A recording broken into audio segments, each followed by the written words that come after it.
controversy is one of the best ways to gather a following. And I feel that whether you like him or hate him, Donald Trump is the best at creating controversy. I actually believe he won this election because of his ability to be able to trigger people. I agree with you. Ultimately, what you're doing is you are triggering a dopamine release, some other neurotransmitter when you are creating this type of content. You're going to have people in your comment section that are disagreeing with you, no matter what you say. I understand the psychology of what makes people watch a video. There's 3 things that you have to have in any video if you want it to go crazy viral, and I call it the viral trifecta. Number 1, controversy. Number 2 is relatability, and number 3 is aspiration. Do you feel that paid advertising is worth it now? And even especially for beginners? No, God, no, especially not if you're a beginner. I just don't think that you should be anywhere near an ad if you can't even convert with your organic following. The only people that are upset are the people that don't have skills worth monetizing, and they know that.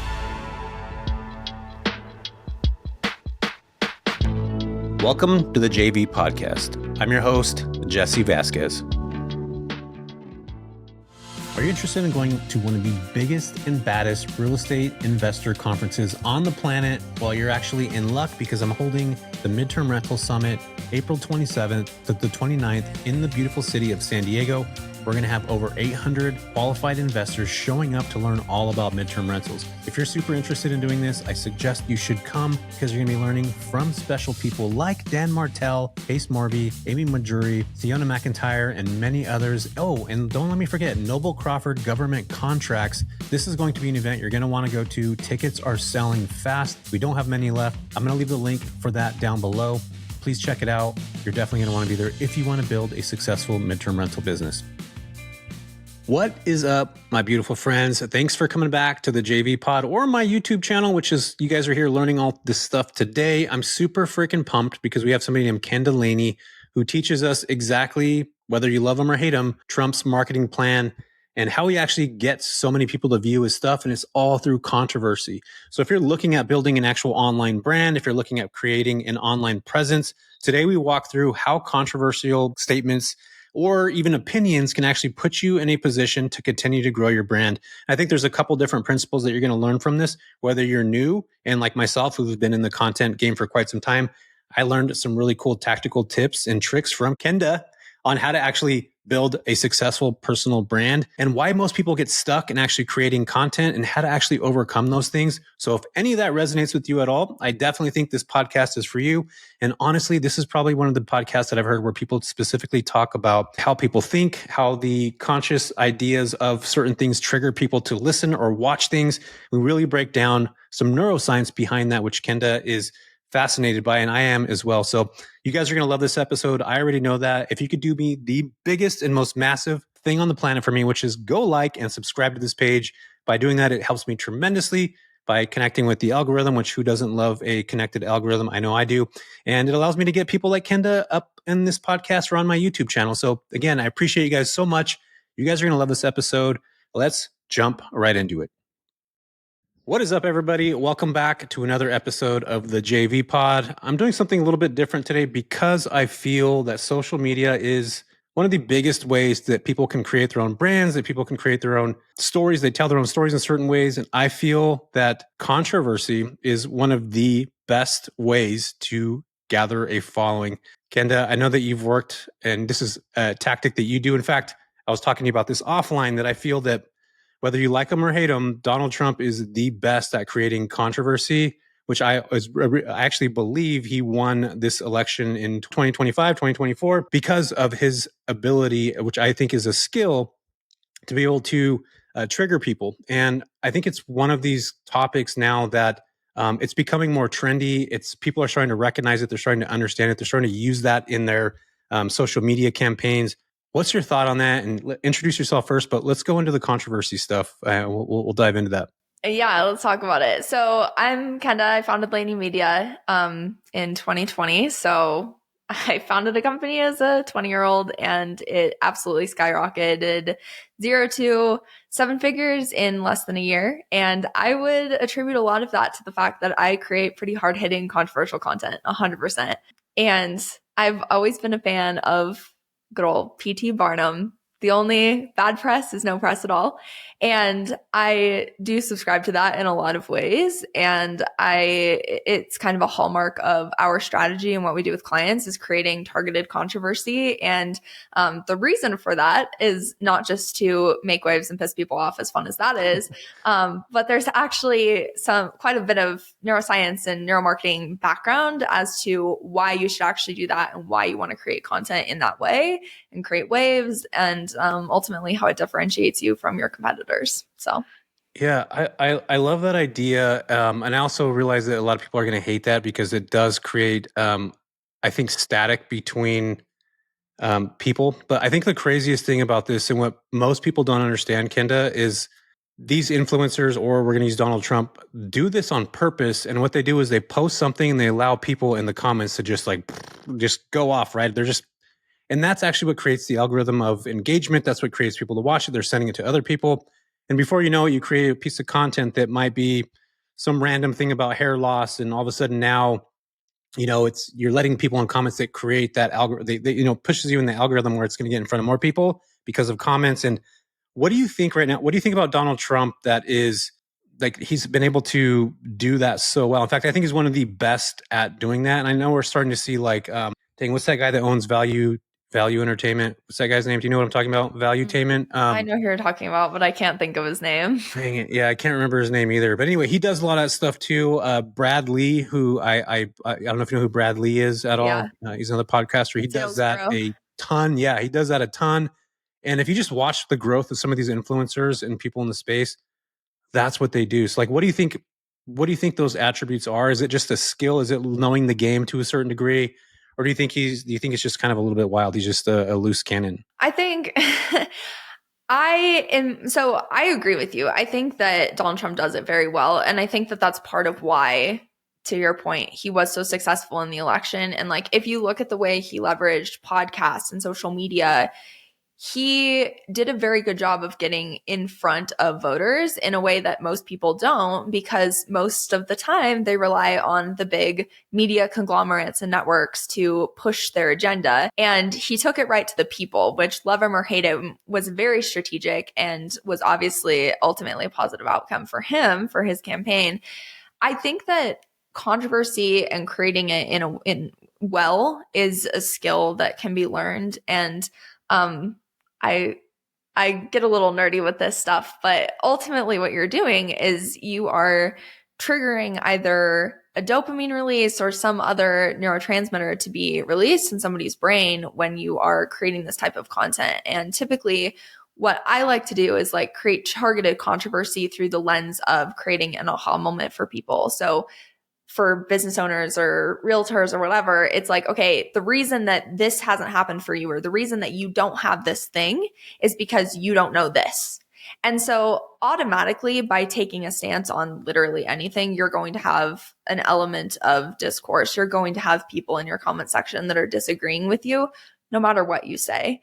And so if you can take it a step further and kind of do it intentionally, where you're able to create a more productive discourse where people are able to have conversations and have kind of their eyes open to a different way of doing things, I think that can be really positive for business owners. But to your point, with a lot of these creators that we see just absolutely blow up and go super viral, a lot of times they are not actually trying to create controversy. It's just that people find things about them to be controversial. You could post a very innocent video of like someone walking on a beach, and it's like a 4-second B-roll video, and people can take issue with what the person's wearing, what they look like, how long the video is, the music in the video, the filming type of the video. Like, it doesn't matter. People can find things to take issue with. And so if you want to amp it up a little bit, then you can do it strategically in a way that's actually going to benefit your brand. Yeah, and I think that's what you do with people, right? That's what you take somebody's brand and you're basically essentially saying, hey, here's maybe a controversial thing that you could talk about.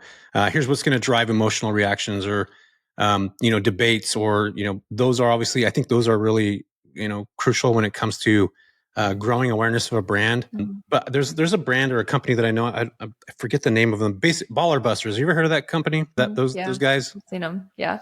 Basically what they do is they're like, they just call people out. They can call them like, coaches, whatever, blah, blah, blah, blah. Like I'm a coach and like I take offense to some of the stuff, but also there's crappy coaches. Yes. But like when I look at baller busters, I think to myself, what's the point of you actually doing this? Because there's nothing you can actually sell to people. Right. Like, you know what I mean? Like, so I think there's a difference between controversy and then using controversy to actually sell something. And I think that alone right there, this is where it kind of drives me crazy because people want to get this engagement and they want to grow a following. But like, I feel like if you grow a following and you have this engagement, but you're not actually selling something that people are going to buy, what the hell's the point of it? You know what I mean? What's your thoughts on that, Kenda? I agree. I think that if you're going to drive a discourse and have, a certain level of controversy, then I think that there should be a level of intentionality behind that. I always tell my clients, it's really hard to have something to stand for if you have nothing to stand against. And so when you're creating controversy from a strategic lens, and when you are attempting to create it to give people additional insight and to illuminate what their knowledge gaps are and to actually drive them towards a sale, then I think that can be a really positive thing because typically people are, driving sales because they want to change people's lives in some way. And so that's why they've created their product or service and why they're doing the thing. I would agree with you that I think there's lots of people out there who just create controversy for the sake of controversy. And the problem with that is, one, we've created a kind of a environment on social media where people aren't able to have that healthy discourse. People aren't able to disagree and have, conversations. I posted a video that was honest, in my ever so humble opinion, I didn't think it was super controversial. I thought it was very like middle of the aisle, not super political. And I posted commentary on Kamala Harris's interview that she did on the Call Her Daddy podcast. And the entire point of the video, what I had said was, I think that this specific interview missed the mark because there were a lot of different things that she could have hit home to that her voters are really wanting information on. And she didn't do that in this video. But this was, it was a friendly podcast where people weren't going to disagree with her. It was really teeing her up to really speak on these talking points. And instead of people taking that and applying that to their own content and seeing where some of these missed opportunities are, people took that to be like, oh, well, you're bashing her. Right. Well, no. And they're like, well, she put it on her website. Well, having a website isn't a marketing strategy, first of all. Right. But second of all, that wasn't the point of the video. And so I think that we've gotten to this place where people aren't even able to have conversation without rage and just people can't buck heads and then come away in any sort of positive light. It always turns just negative and hateful. And I really despise that. But on the flip side, I've learned how to use it to my advantage. Yeah, well, again, I don't want to go down politics too hard right now, but I think both the left and the right feel it's almost like a lot of people will absorb politics into their identity. Yeah. So when somebody says something negative about something or Trump, it automatically will trigger people to feel a certain way. Or when somebody talks about, Kamala, then all of a sudden it triggers somebody into something else. Or somebody talks about Pelosi, then all of a sudden you're going to get triggered into something else. And it's there's so much division right now that's happening. And yes, I think you're right where it's I think brands and stuff need to take advantage of that to a certain degree. But this is a question that I think is really important. And this is what I'm curious about, actually.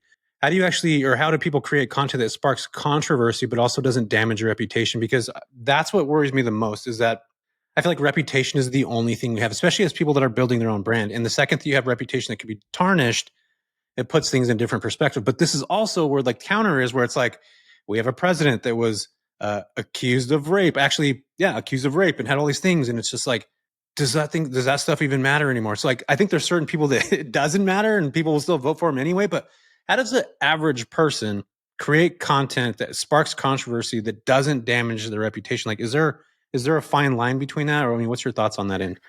So I think there is, but I would push back on that a little and just challenge you in saying do you want to have a positive reputation with everyone? Because my thing is I would almost be a little offended if some of these people liked me. And so I think that, yes, you can push it too far and damage your reputation. But the thing is what some people would see as reputational damage, I see as repelling people who aren't aligned with you anyway, and you wouldn't want to work with them regardless. So I do think that there's a line there, and it goes back to the market research, ultimately really knowing your audience, really knowing what they care about, and really knowing what their desires are, what's coming up for them in their day to day. And when you can go back to that and you understand the things that they've tried that are ineffective, you can look around, look at your industry and see what bullshit are people spewing? What are people teaching that is ineffective, that is overly expensive, that isn't actually going to work, that's unethical? And so I always challenge my clients to just look around and be like, okay, what about your industry pisses you off? Because those things, when it's something that you genuinely care about and you have experience to back up, and you have data and stats and information to share along with your opinion, then I don't think that you can go wrong. Now, of course, you have to be willing to accept some of the discourse and the pushback that's going to come with that. But I don't think that that's necessarily a bad thing, because it's just as important to attract your ideal people as it is to repel the people that you want nothing to do with. So what we always do is we like to go right to the root and say, okay, what are your villains? Again, if you want to stand for something, you have to have something to stand against. So what do you disagree with? What do you do differently? What do you dislike? And this goes for any industry, from real estate to law firms to social media managers. There's going to be things that you see other people in your industry, ways that they operate, ways that they do business, things that they teach, things that are industry norms that maybe shouldn't be industry norms. And so when you can hit home to those things and strategically drive controversy in a way that's going to differentiate you from your competitors and almost place you as like the guide, the hero, the person that is saving the masses from this misinformation, then it's going to play a lot differently. And yes, you're still going to have people that are angry. I get death threats from people that are like so triggered that I would tell people like not to create educational content. Like that is just so upsetting to people on a deep personal level, evidently. Why do you think that is?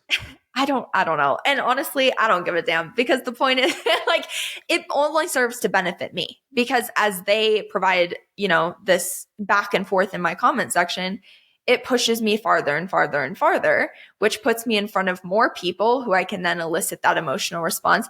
And the thing is that when you're seeking to elicit an emotional response, you cannot control how it's going to be perceived by the viewer. It's their mindset, their beliefs, their life experience. And so you basically have a 50-50 shot. Every single person that you see, they're either going to love it or they're going to hate it. And the thing with polarizing content, though, is that yes, you're going to have people that hate it, but you're going to have people who really, really love it. And that's where the strong community and high conversion rates and a short customer journey really comes into play. Yeah, I love that right there, because I think, a lot of people toe the line on, getting controversial or talking about certain things, but I also feel like I'm with you on that camp where I am starting to feel a lot more where it's like, maybe I should be talking about things that I actually care about. I know it's going to piss people off. And at the end of the day, like, do you want those people to follow you? And I think for me, it's like, I'm starting to realize that you can't please everybody. And I know that for a fact, because we just talked about videos a minute ago where people will literally talk smack about my physical appearance or whatever it is. Yeah. And it's just like, dude, are you serious? Or people will be like, oh, it's just another guru online, a coach talking about this, yada, yada, yada, when everybody's a coach now. But you know what's crazy to me is like Target, Walmart. We're just going to use those as examples. People are being marketed by them like literally all the time. These are like massive, huge industries. Mm-hmm. I don't hear people saying like Target's marketing to me every day. They're not going on Target's website and being like, shut up already, or on their webpage or on their YouTube channel or Instagram or whatever it is. So they quit marketing to me, blah, blah, blah. But they're going to go after people like you and I, or other people that are creating businesses for themselves and their family. And I think that once you're able to build a unique skill, that you could sell it to anybody. I've talked about this before, Kenda, where it's like, have you ever seen rocks like that are stacked on a beach by an ocean? And you're just like, who the hell decided to do that? Yeah. Like somebody can literally create a TikTok account where like, hey guys, today I'm going to be over in Santa Cruz, California. I'm going to be stacking rocks up and I'm going to be teaching you the 1, 2, 3 technique, blah, blah, blah, blah.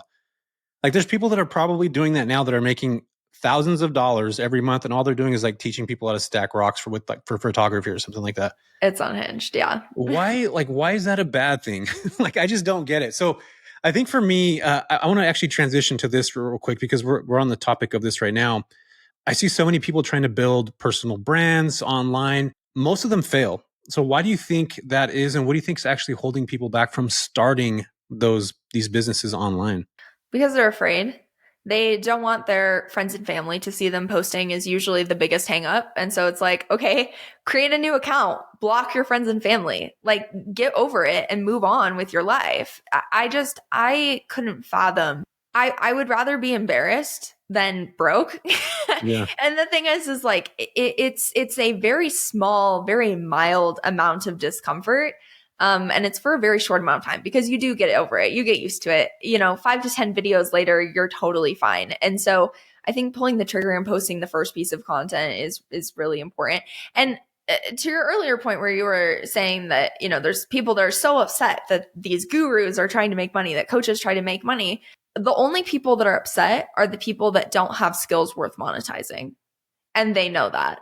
They know that they have nothing to sell because they have nothing of value to bring to the table. And that's just a personal problem.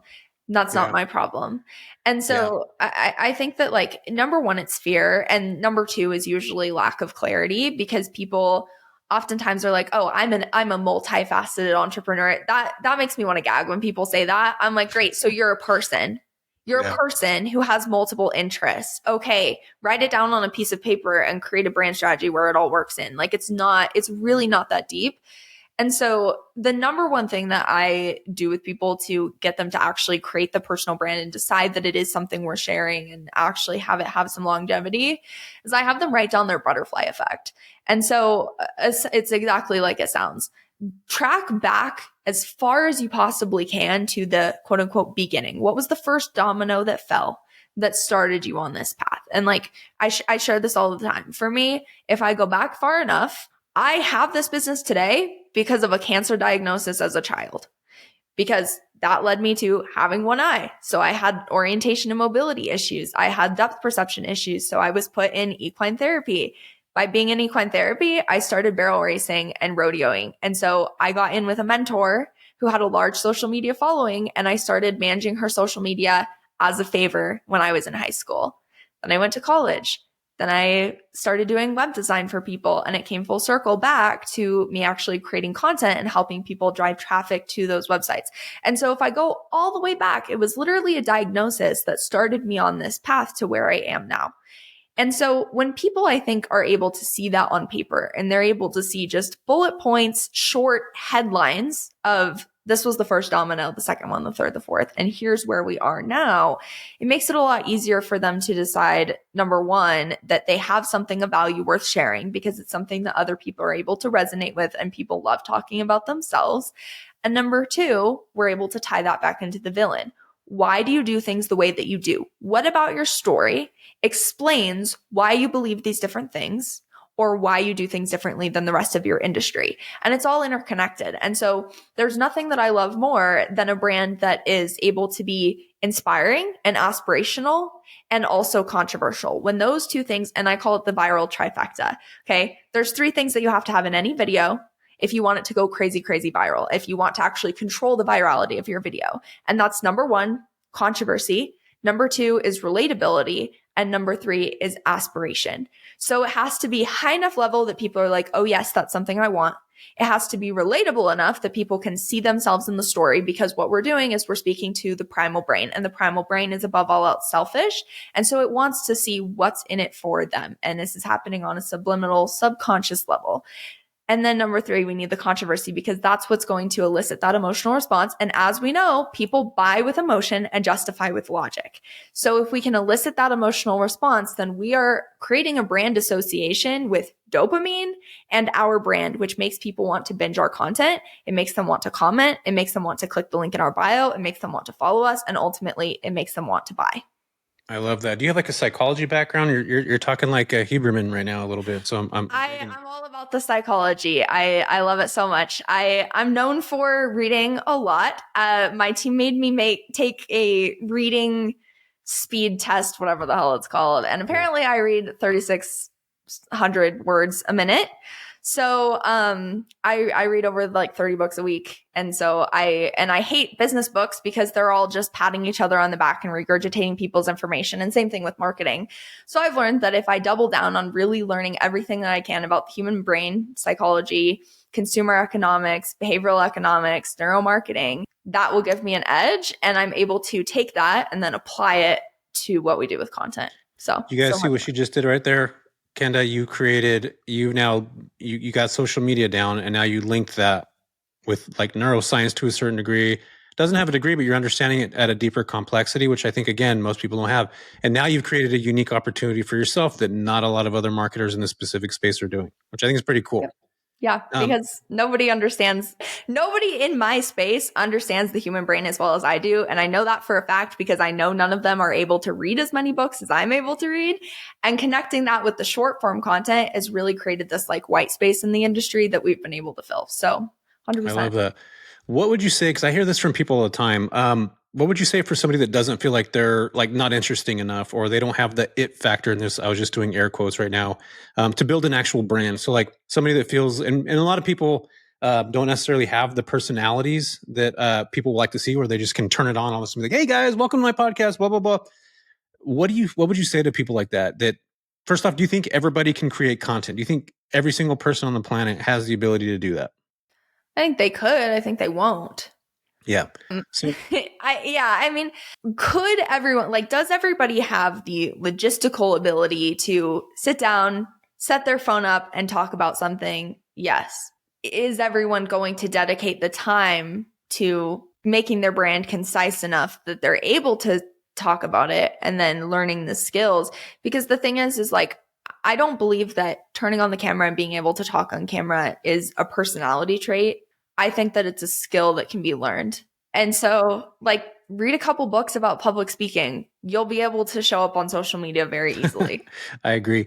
Plus, like, I hate public speaking, but I do it anyway, and it's not fun. And the crazy thing about social media is, like, I mean, think about this. Like when you used to be a kid, and you'd go up and have to, you have a presentation in class, and you're speaking to 27 other kids. But like literally on the internet, right? You can create an account that has 0 people that are following. Say something with the 3 things that you said earlier, right? Which is the controversial relatability and the what was the last one? Aspiration. You have those 3 things, and then all of a sudden you have thousands, if not hundreds of thousands of people that can like watch that content. I think that's such a cool space to, like, we're living in like one of the most cool times on the planet. Like you can create something out of nothing. Mm-hmm. It doesn't cost anything, right? I mean, it doesn't cost anything to create Instagram. It doesn't cost anything to do anything else. You can use your freaking phone for a lot of this stuff. But I do think that a lot of people are always worried about, creating content. I don't have that ability. I'm not sure if I could do it. Exactly like what you said. Everybody's a little bit scared. Is mindset play a critical role? Which in creating, content, do you think mindset's a big limiting factor when it comes to people that are able to either A, do it, or B, not do it and not be worried about what their family says? Or you think it even goes deeper than that? I think it goes deeper than that. And I don't really subscribe to a lot of the mindset guru garbage that's out there. You're talking like wake up at 5 a.m., cold plunge, do all that stuff? Yeah, no, I couldn't be less interested in doing that. And the thing is like the more I've read about human psychology and about the brain and the way that it actually works, the more I've realized how full of crap these mindset people are. And the thing is that most people, their quote unquote mindset issues come from a lack of clarity. There's almost nobody on this planet besides people who are dealing with like extreme mental health issues, in which case don't hire a mindset coach, go to therapy, see a psychologist. But there's almost nobody on this planet who, if they have it very clearly written out, here are the valuable pieces of your brand, here's your talking points, here's 50 templates for how to start a video, that isn't capable of doing that. And I don't think it's a mindset thing. I think it's a lack of clarity because people typically, they have a lot of value to share or a lot of ideas, but they don't know how to conceptualize and kind of organize it. They feel like they have to cram everything into one video and then they get overwhelmed. I think that there's probably a technical skill gap for a lot of people because even though it's just sitting down and hitting record, knowing like where to put the camera so that it doesn't look stupid, knowing how to adjust your audio and lighting, like a lot of these things are just technical skills that can be taught. And they're things that can be taught in a 5 to 10 minute YouTube video. So I don't really buy into the mindset thing because if you have the technical skills and you have the clarity and the know-how, there's no reason not to do it. And if you're still finding reasons not to do it, then you either don't really identify with that brand, so you need to go back to the drawing board, or 2, it's just not really a desire that you have. And that's fine. If you don't want to make a lot of money, you don't want to be on social media, you don't want to grow a business, that's perfectly fine. It's not for everybody, and not everybody has the risk tolerance to be able to do that. Hey everyone, if you are feeling stuck or not like you're making the progress you want in your midterm rental journey, I've got something that can change everything for you. Imagine being part of a community that's not only supportive, but filled with like-minded individuals who are driven to succeed, just like you. Whether you are just starting out, looking to take care of your business to another level, my community is designed to help you break through those barriers. We're currently opening up registration for new enrollees, so if you're serious about building a thriving midterm rental business, and you want to leverage my 10,000 hours of experience, this is your chance. Don't miss out on the opportunity to learn, grow, and connect with others in the same path. I hope to see you guys. The link is in the show notes, and let's build something incredible together. Let's get back to this episode. Let's go transition this into if somebody's new starting off today, or even somebody that has I have 30,000 followers on Instagram and 30,000 on YouTube, but it's been hard for me to continue to grow. I got on a couple podcasts. We had some viral clips, and that's all it takes to get followers. But I think it's also one of those things where sometimes you'll hit a wall of just maybe the content's not good enough. Maybe it's not. Maybe I'm in midterm rentals, which is 30-day stays. If you're familiar with it, kind of like Airbnb, but people are staying for 30 days at a time. And that was growing massive during COVID because Airbnb shut down, all this stuff happened. So I grew rapidly, almost overnight. And it's been a slow growth since. So I think the question that I'm going to be posing to you now is, building an online presence in 2025. And let's talk to people that are just starting off, and let's talk to people like me that have, been in the game for 3 or 4 years, got to 30,000 followers, which I think, in my mind, it's it's still not that much, but in reality, it's 30,000 people. I think of a stadium. And I think about AT&T Park in San Francisco, it holds 35,000 people. That's the amount of people that are following right now. It's a pretty big deal. So I like to pat myself on the back, but also say, I can't wait to hit 100,000. So with the digital landscape changing, I feel like it's constantly changing, especially with TikTok and all that stuff that's kind of went away. What do people need to know about building a strong online presence in 2025? I think it comes back to the behavioral economics and understanding your users and understanding your audience. Because every single algorithm, I've shared about this on social media recently, but I just started posting on LinkedIn about 60 days ago. I know jack diddly squat about LinkedIn. I don't know anything about LinkedIn. I've reached 13 million people in the last 60 days on LinkedIn. And it's because I understand the psychology of what makes people watch a video. And so with every algorithm, whether it's TikTok, Instagram, YouTube, LinkedIn, Pinterest, it doesn't matter. Those platforms, all of them, make money by keeping people on the platform so they can show them ads. And so when you post content and people watch your whole video, you are keeping people on the platform, so you are making the platform money. So the real question is not, what do we need to know about the algorithm or the social landscape or anything? The real question is, how do I keep people watching? That's the question. So then, and that's funny, I just wrote an article for Forbes Business Council about this that's going to be out in a month. So that's literally what I'm talking about here is it doesn't matter what algorithm it is, what platform you're on, it's completely irrelevant. What is going to get people to watch your full video?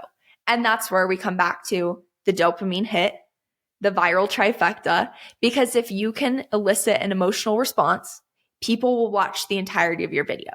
When you have a very high percentage of people watch your full video, the algorithm will reward you because it's helping them make money. It really is that simple. So if your views are low, if you're reaching, 2,000 to 3,000 people in a video, right? And a lot of my videos, I'll also say, my videos where I get less views make me the most money because I'm not trying to reach everybody. I'm trying to reach a very specific target group of people. And so when I reach those target people with this specific content, then they convert. And so you have to look at your different goals. But let's just say that we're looking to drive as much visibility as possible. We need people to watch the entire video. We need people to share the video because that's directly correlated to watch time. Because if somebody sends a video to someone, what are they going to do? They're going to watch the whole video because you have that halo effect. You have the recommendation. Okay. And then number 3, we need people to comment because that also is directly related to watch time because as people comment, they go back and forth, they come back the video is playing in the background. So even if they're not rewatching the video, it's still contributing to the watch time of the video. So if you can, within the first 3 seconds, set yourself up to trigger a dopamine release, which is the neurotransmitter that's associated with anticipation and reward in your brain. And so when you can set your content up in that way to elicit that emotional response, people will sit there and watch your whole video. One dopamine hit is enough to get people to watch a 90-second video. People will sit there and watch the entire thing, and then your video goes viral. That's the secret. Yeah, I love that. And see, you make it sound super easy, but when someone gets behind the camera and they're like, all right, I got to try to figure this out. It's like, you got to write all that stuff out first. You got to think about it. What's going to create the trigger? What's going to be the process of it? And I think for me, like, I'll just kind of give you an example. The way that I work things, maybe you could tell me if I'm wrong right here. Is like I give a lot of informational content, and then I'll have a YouTube video that's attached to that, and people will go watch my short form and then go watch the long form. Which my goal is to get people to watch the long form so they can get to know me, like me, trust me, all that stuff. Right? Is that the wrong way to look at this in 2025? I don't think it's wrong, but I think that there's other ways that would give you better results. And so I talk about this a lot. Like, the reason that you don't want to educate, you want to activate, is because education dumps information that they may or may not be aware that they need. And so I give this example. So imagine you have a sore throat. That's your symptom. That's what you're aware of. That's your current reality. You know you have a sore throat. You don't know if it's the flu. You don't know if you have the Rona. You don't know if you have strep. You don't know what it is. All you know is what you're currently experiencing. And so what tends to happen when people are creating educational content, because they're the expert and they know more about this topic than the audience does, is they're creating tips and tricks for how to get rid of the flu. When somebody doesn't know they have the flu, all they're aware of is this sore throat that they have. And so that's why educational content tends not to work, because what's even more impactful than that, and again, in creating that dopamine response, is if you can set somebody up for an aha moment. So if you can speak to their current reality and say, okay, obviously I would word this differently, but if you have a sore throat, here's 3 reasons why that could be. Here's why it hasn't gone away yet, right? That's going to actually get people to watch, because it's connecting into what they're actively experiencing right now.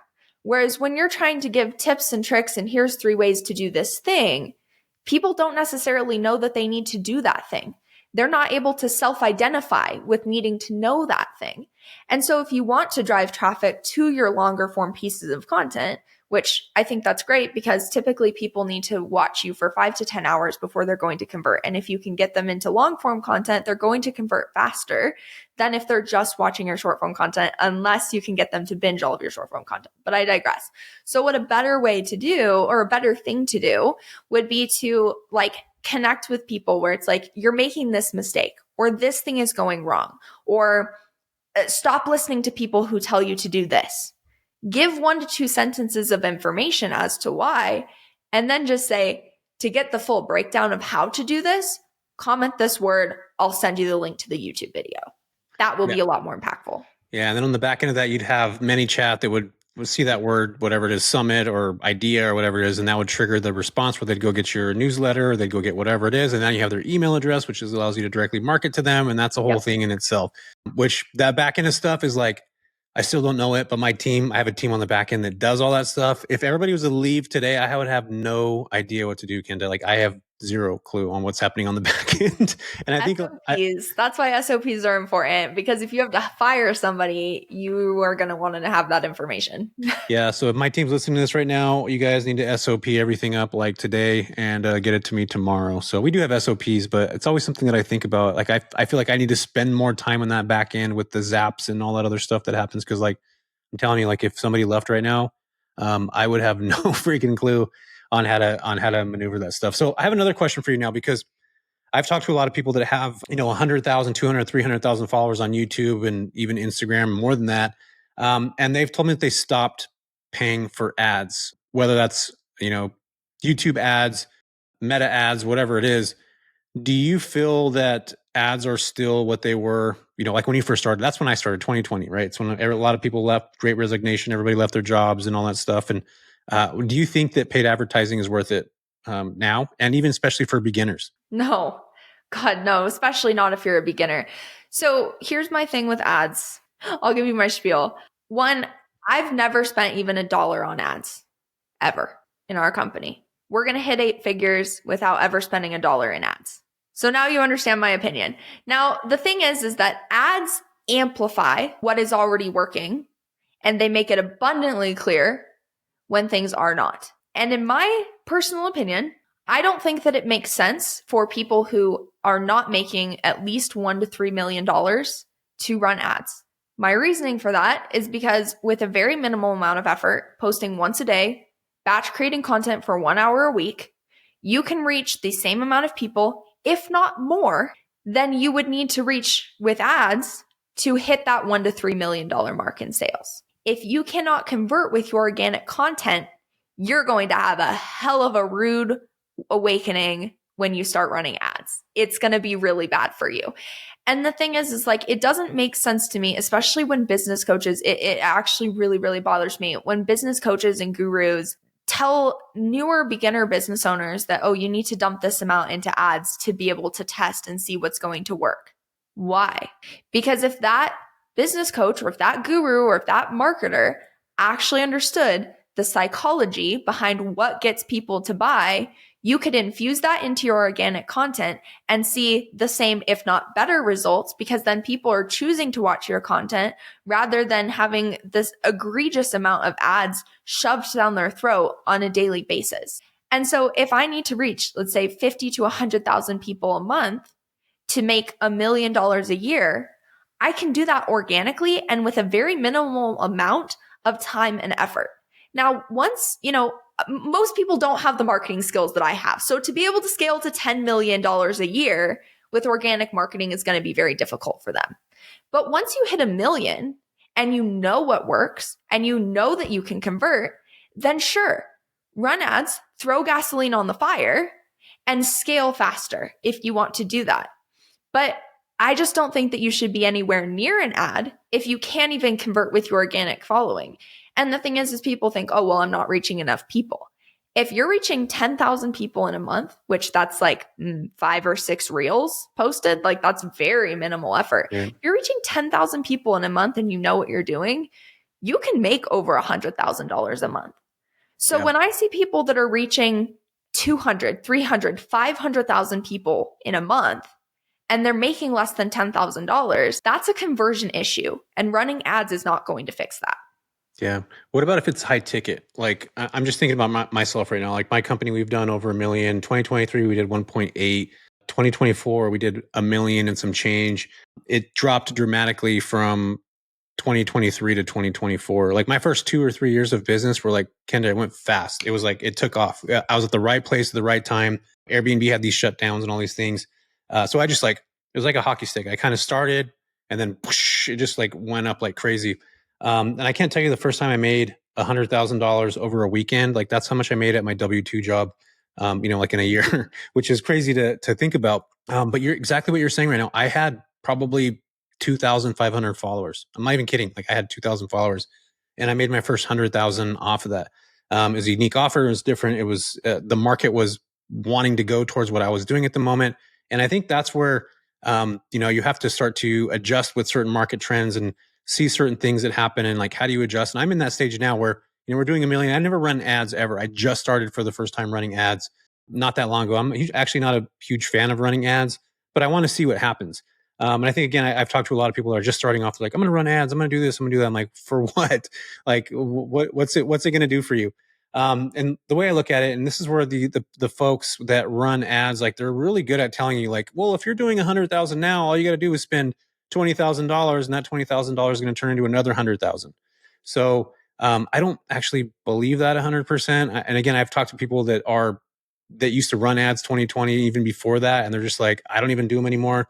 We have a low ticket. Now we're selling into high ticket. So we've kind of adjusted to what we're doing, and how we're doing it and how our offers are looking. And if we get somebody to buy something that's a $49 product, we're now, setting up 1, 2, 3 on how to actually get them into, a mid-range ticket or even a high-end ticket. And that's a whole different, conversation for another day. But I think, again, you're absolutely right on the ad strategy. And yeah, if you're reaching that amount of people, like and you're not able to convert with that, how do you expect to convert having 1 million people watch? And you had to pay to get in front of those people. So then you're just out the money. yeah. And the thing is like high ticket, low ticket, I don't think it matters because most of our clients are high ticket and also tend to have a couple lower ticket offers. Same with us. Like our core offer, our main offer, the lowest ticket possible way to work with us is $12,000. Per year, per month?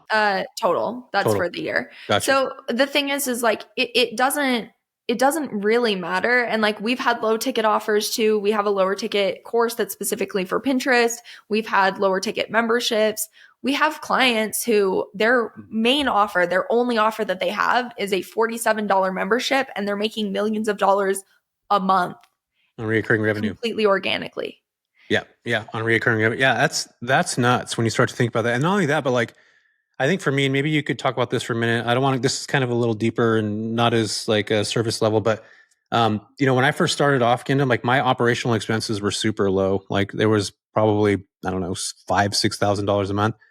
Now doing 1 million, like I have a team of 2 full-time employees, an operation manager that makes over 100K and an assistant that makes around 50K living in the US, outsourced in the Philippines. And now my payroll, including, creating YouTube videos, like every YouTube video I create costs $1,500 or $1,200 or some change because we have people editing and doing all that stuff.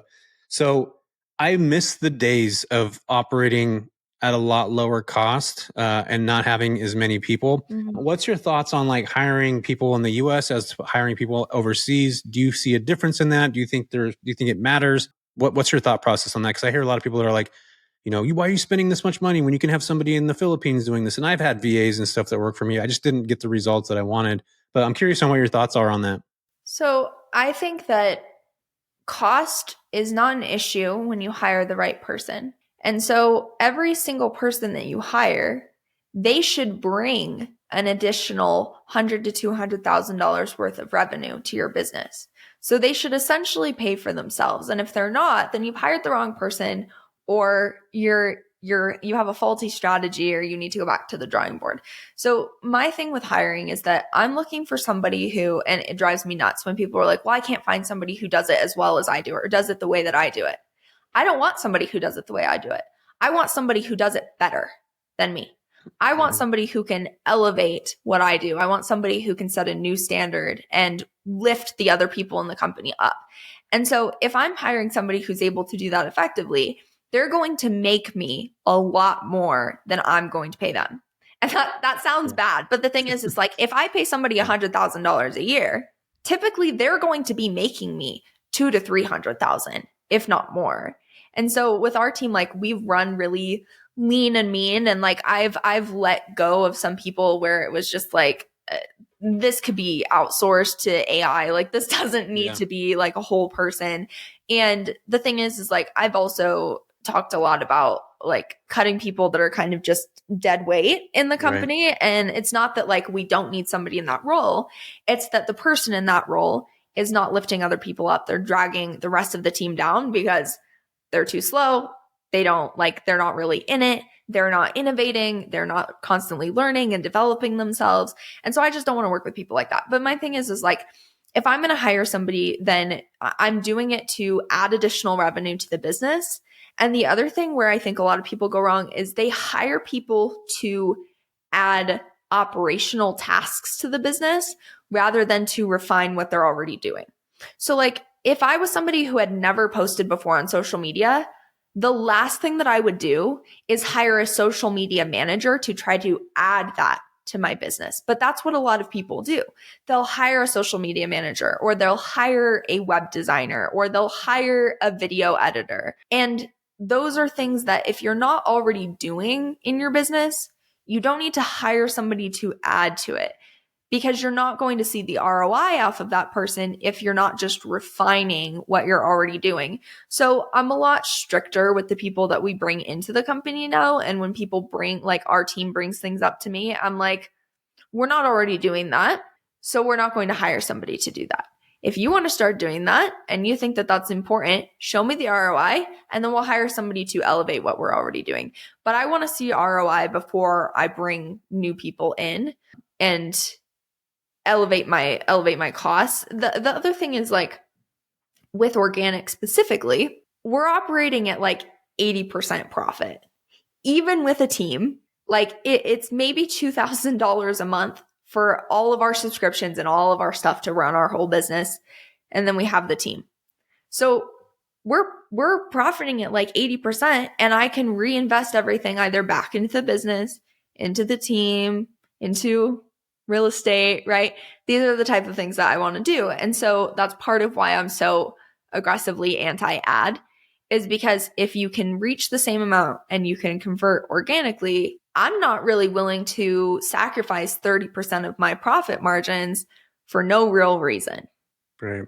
And like right now, do you think there's ever going to be a point where you will run ads? I mean, I guess never say never. I mean, yeah, I know. I've always said like when I hit 10 million a year, I'm going to run ads. My point is for me to prove that it can be done, and we'll probably hit that by the end of the year. You'll know when you start, and I'll probably start running ads the end of this year. And the thing is like you'll know that we've hit our 8-figure annual run rate when we start running ads. You'll know we made it. And so the thing is like, it's not that I would never do it.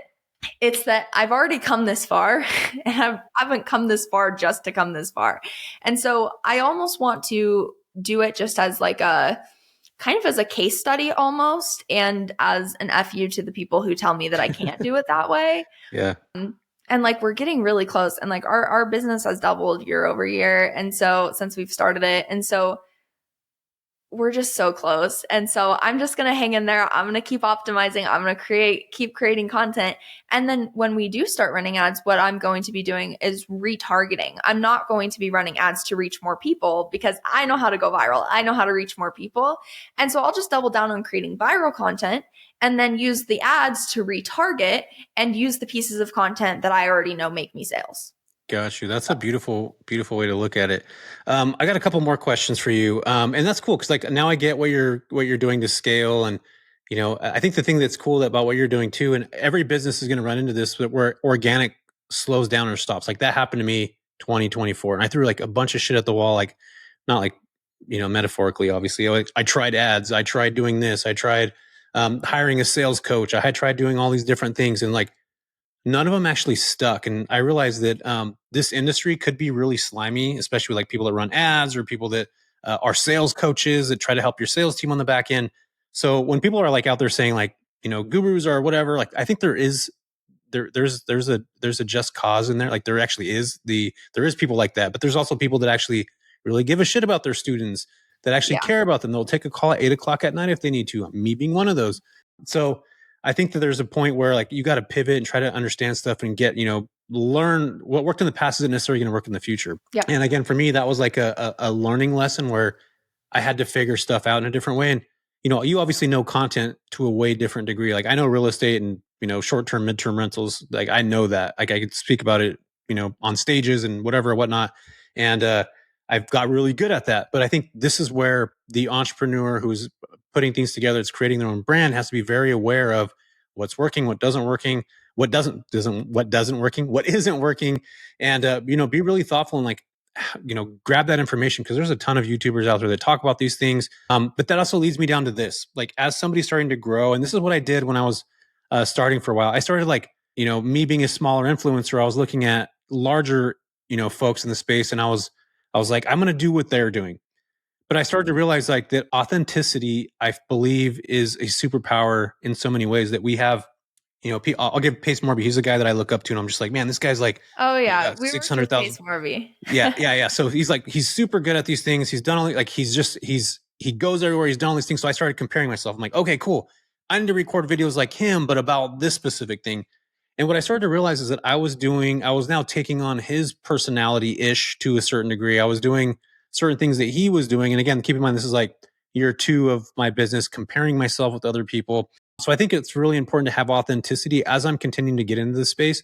And I'm asking you this question now, like, as I mentioned a minute ago, a lot of smaller influencers are mimicking larger ones. I even see people copy me, and it makes me like excited when I see somebody that copies my stuff. But at the end of the day, it's like, do you think that authenticity is what is going to allow people to scale or even build in 2025? Or do you think it's better to copy somebody that's already doing something that's working?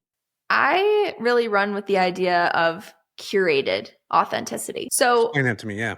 I just to like answer the other side of your question, no, I don't think you should copy or try to replicate what other people are doing, because like I'll even have people that are trying to replicate the content that we're doing. And the thing is like we're creating multiple millions. We have a very large following. And often we're testing things. And so when people are trying to replicate what we're doing, sometimes those things work and sometimes they don't, but we're testing those things. And so I always tell people, don't try and replicate what you see me doing, because what you see is a lot of tests and gathering data and like assessing to see what's actually going to work.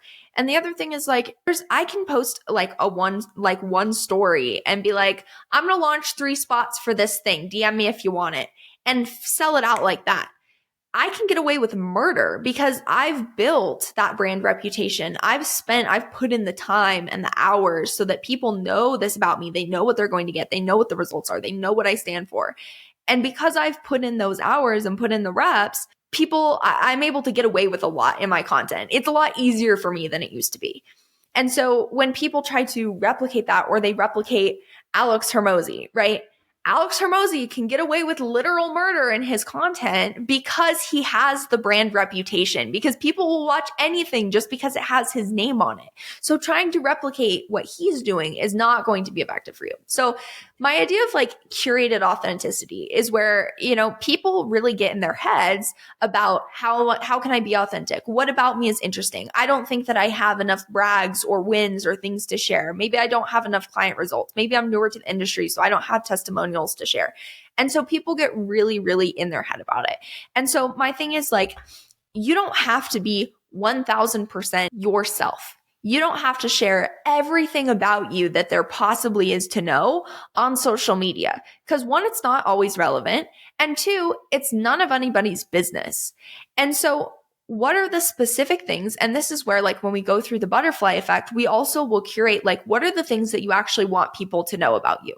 And so for me, when I look at my personal brand, the things that people know about me beyond my business is like, because of my butterfly effect and have talked about my story, people know that like horses and barrel racing and like training my horses is a big part of my life.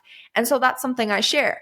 Now, something that I don't share that is still very much an authentic part of me is the fact that I'm an international piano champion, and I've won these competitions, and I've competed against thousands of people from all these other countries and won. But piano is a piece of like, I would say like self-expression and like calming. It's just something that I do for myself. So it's not something that I'm necessarily going to share on the internet. You know, something else that I share a lot of is like, I talk about us going skiing and the fact that, you know, even though I'm on the ski slope, I sign 3 to 4 clients because we have a sales team. We have content that's consistently working for us. We have email funnels that are constantly running. And so I authentically talk about things where they are relevant. The fact that I'm skiing and still made money while doing so is relevant to my brand, and it's authentic to who I am. However, you're not going to catch me authentically crying on the internet, sharing everything about my mental health, sharing every problem I've ever had with like my friends, family, exit, like whatever. Things that are authentic to you are not necessarily things that you have to share. And so what I look for is like, okay, strategically, how can we pull back the curtain on things that matter and are going to serve to give you credibility in certain areas, and we kind of just ignore the rest. And it's not that those things aren't a part of you or that you're hiding them. It's just that like, it's a lot of work to be constantly thinking about everything that you could share on the internet. And especially when you're a personal brand or you're creating founder focused content, it's draining and it's exhausting. And like, I don't really like creating content. I don't want to be on camera all day long. I don't want to be constantly thinking about everything that I could possibly film. So I'm going to curate that authenticity. If I know that like, I'm going to go skiing and I'm probably going to make X amount of money while I'm on the ski slope, I can have it in my head that I'm going to snap one video or one photo and then I can use that thing. So I'm able to curate the things that I'm authentic about as they relate to my brand and are going to build authority for me. I'm not just vomiting information about myself on my Instagram story. Kenda, I would love to see a video of you playing piano, by the way. I'm like a super big music nerd, so like I just love that kind of stuff. So now, yeah, I gotta see something like that. You're gonna have to post something about that. Maybe like sing a song about making money while you're playing the piano. Like that would Slay. be There you go. that would be a good one. I would totally watch that. I'd be like, dang it, she just made $1,000 when she spent 30 seconds making this piano video. Like it's pretty freaking cool. What's one thing that you wish you knew when you were just starting off, like that you wish you were able to, start sooner? Like something that could somebody starting off today, what's that one thing that you would push to them? I wish that I knew that it's not that deep. It's not that deep. Post the video. You might look stupid. You might look ugly. You might have a double chin. It's not that deep. People are going to listen to what you're saying, and the right people will internalize it and they'll pay you. And the rest of them, who cares? Let them leave the shitty comment. That's going to push you to 5 more people that could pay you. Right. Yeah. So that's my biggest thing. It's like, it's not that deep. It doesn't have to be perfect. And function over aesthetic is everything. I'd rather something work than look pretty, because there's lots of pretty websites and pretty content and pretty branding. And that's all it is it's pretty. They've never made a sale in their life. Yeah, I think it's a pretty cool feeling when somebody gives you $1 for something. I was actually just listening to Alex Hormozy talk about this on a podcast the other day. He's like, just get somebody to give you $1, and once you learn how to do that, like that feeling of what that actually, like somebody's actually giving you something for your service. And I remember what that felt like for me. It was like, actually, I wish I saved the dollar. And like, how you see, you go to these old bars and stuff, and they'll like a dive bar, and they'll put the dollar up that they got, like 50 years ago when they first opened it up.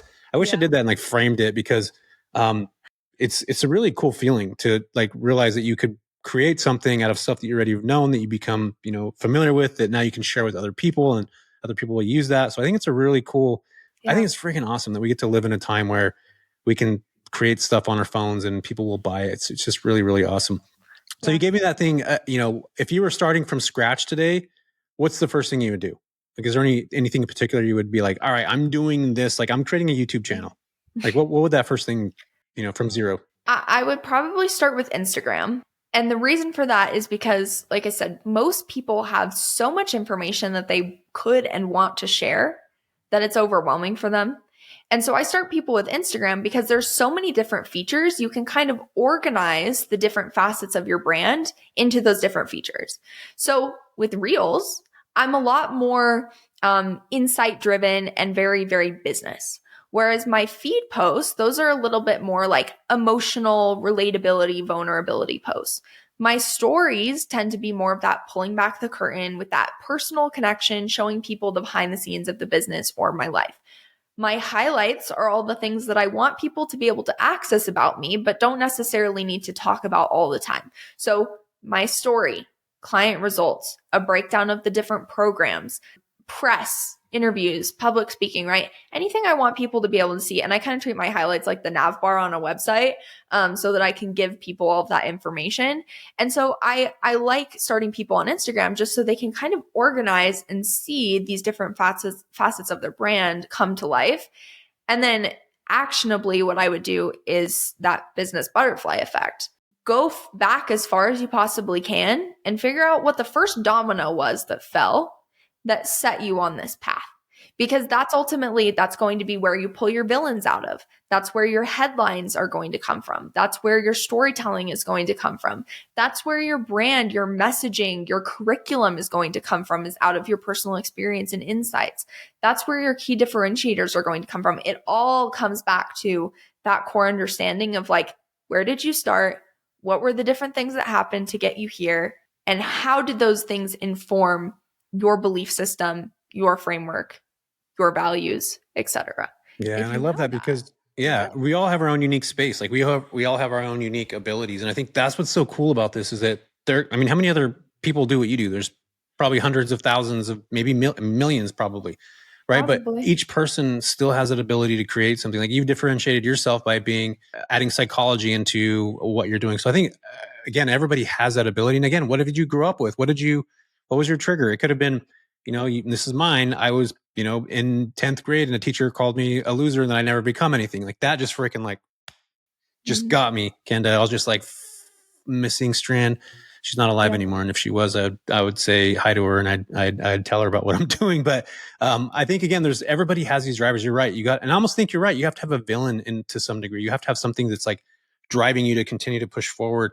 I'm not saying you have to hate something, but there has got to be, I think a villain in a story just makes things a heck of a lot easier. In fact, my villain is Airbnb, right? That's who my villain is. Yeah. And I have that. I'm going to David and Goliath kind of story, obviously. Okay, cool. So my last question for you is, where do you see the future of social media and online branding going? Is there like a direction it's heading in right now? Do you think AI is going to take over and there's not going to be Kenda anymore? Do you think AI is going to get involved with this a lot more?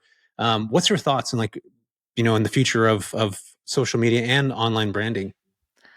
I think that there's going to be a real push towards actually regulation and integrity.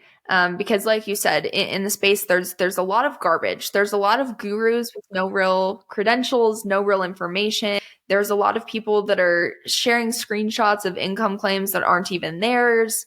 There's a lot of people who, make promises and things based off of like one client that they had, and that doesn't actually represent the majority of their clients, right? There's so many things that we see and so much garbage that we see. And so I think the biggest thing is that I think that there's going to have to be either a movement or some regulation within the space that actually sets some boundaries and some guidelines for like, this is acceptable, this is not, this is shady, this is fine.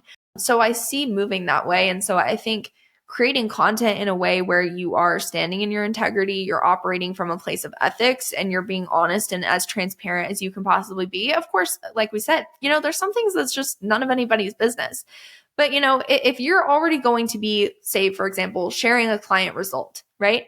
It's very, very simple to add in a little bit of context as to where they were, where they started, where was their starting point, what were some of the challenges they experienced? What were the things that you did for them? And great, now here's this result. And so I think it's going to be very simple for you to actually leverage that kind of transparency. And I also think that with the space shifting in that direction, I think it's a really easy way for you to stand out. Because again, with just that example alone, if you're giving more transparency and context in your testimonials and your wins, you're going to be more trustworthy. If you're future pacing and pulling back the curtain, what it actually looks like to work with you, you're going to be more trustworthy. And so I see people really leaning more into ethics and integrity and transparency in their content. And I think that's a really positive thing. Yeah, I totally agree with that. And again, I know there's a lot of shitty, marketers and stuff that are in this space. And again, I don't think they're going to be around for a long time. Sorry, there's like birds out here fighting, and it's probably loud. I don't know if you can hear that or not. So no. And there's squirrels running around out here, which one of them's looking at me right now. And it's holding a cigarette. That's weird. I'm just kidding. It's not holding a cigarette, but it'd be cool if it was. I'd take a picture of it. Now I actually create a video on it, and that'd be my viral content. Is I'm sitting here with Kenda talking, and all of a sudden, cigarette smoking squirrels start running around, which would be friggin' awesome. Kenda, where can folks find you if they want to work with you, if they want to learn about you, if they want to see what you have to offer? Where can folks find your information? What's the best, easiest way for them to connect with you? The best way to connect is my Instagram. And if you want to see the stuff that I've talked about in action, then you can just scroll through my page and you'll see me doing exactly what I practice, what I preach.